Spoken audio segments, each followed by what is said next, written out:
లక్ష్మి మంచినీళ్ళు వేసుకో లక్ష్మి. నా కొడుకు వస్తున్నాడు, తలుపులు రావట్లేదు లేవే, నీళ్ళు తాగు ముందు మంచినీళ్ళు. అయ్యో మంచినీళ్ళు ఏ పర్వాలేదు, భయపడకు. బిడ్డ 7వ నెల కడుపుతూ ఉందమ్మా. దానికోసం డబ్బులు పక్క పెడితే అవి కూడా వాడుకున్నాడమ్మా. మీరు ఇచ్చినవి కూడా ఇవ్వమని సాగు కొడుతుండమ్మా. కన్న తల్లి మీద చేయి తీసుకుంటాడు వాడు. బుద్ధుంది వాడికి అసలు. దా పోలీస్ స్టేషన్ మీద కేసు పెట్టొద్దాం. వాడు ఎంతమంది చెప్పినా మారడమ్మా. వాళ్ళ అయ్యే వదిలేసిపోతే ఇళ్ళల్లో పనులు చేసి వాడిని పెంచుకున్నానమ్మా. ఇప్పుడు వాడి చేతుల్లోనే నేను చచ్చిపోయేలాగున్నానమ్మా.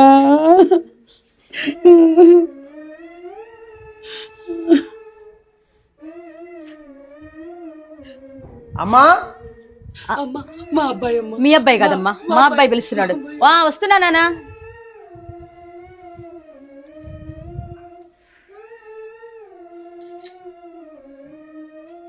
అమ్మా నాన్న 6 నెలల కిందట మా ఇంటికి వచ్చారు. 2 రోజులు ఉన్నారో లేదో ఇక్కడేదో మునిగిపోతుందంటే వచ్చేసారు. ఇగో ఈసారి వస్తే కనీసం 1 నెల రోజులైనా ఉండాలి. ఏంట్రా నెల రోజులా? సరే సర్లే. అంటే ఏంటమ్మా, కొడుకుల ఇంట్లో కనీసం 1 నెల రోజులు కూడా ఉండరా మీరు? అయినా ఇక్కడ ఎందుకు అత్తయ్య మీరు ఇక్కడ ఎలా ఉన్నారో అని మాకు టెన్షన్. మాతో పాటు వచ్చేయచ్చు కదా. ఏంటమ్మా వచ్చేది? అక్కడ నాకు ఒక్క రోజు కూడా నిద్ర పట్టదు. కావాలంటే మీ అత్తయ్యని తీసుకెళ్ళు. నేను వస్తే ఒక్కరోజు కూడా ఉండడు, కనీసం కాఫీ కలుపుకోవడం కూడా రాదు. అత్తయ్య మీలాంటి పెద్దలు ఇంట్లో ఉంటే పిల్లలు మంచేదో చెడేదో తెలుసుకుంటారు అత్తయ్య. కనీసం అప్పుడప్పుడైనా వచ్చి వెళ్ళండి అత్తయ్య. వచ్చే సమయం ఉందిలేవే, ముందు మీరు బయలుదేరండి. అమ్మా పనులు ఎక్కువ డబ్బులు అడిగారని ఇంట్లో పనంతా నెత్తినేసుకోకమ్మా. నాన్న మీరు నోరు కట్టి కూడబెట్టుకొని పెంచి మమ్మల్ని పెద్దవాళ్ళు చేశారు. ఇప్పుడు మేము మంచి స్థితిలోనే ఉన్నాం. ఇకనైనా సుఖపడండి అమ్మా. నాన్న, నెలకి సరిపడా టాబ్లెట్లు ఆన్లైన్లో ఆర్డర్ పెట్టాను. ప్రతి నెల అదే డేట్కి వస్తాయి. మీరు మాత్రం క్రమం తప్పకుండా టాబ్లెట్లు వేసుకోవాలి, సరేనా?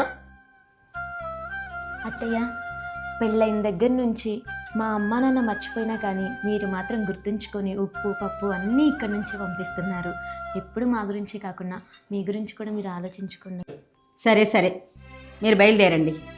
కార్లో జంతుకులు అవి పెట్టాను, మర్చిపోకుండా పిల్లలకి ఇవ్వండి. జాగ్రత్తగా వెళ్ళిరండి అమ్మా. వెళ్ళొస్తాం అత్తయ్య. జాగ్రత్తగా వెళ్ళిరండి, జాగ్రత్త.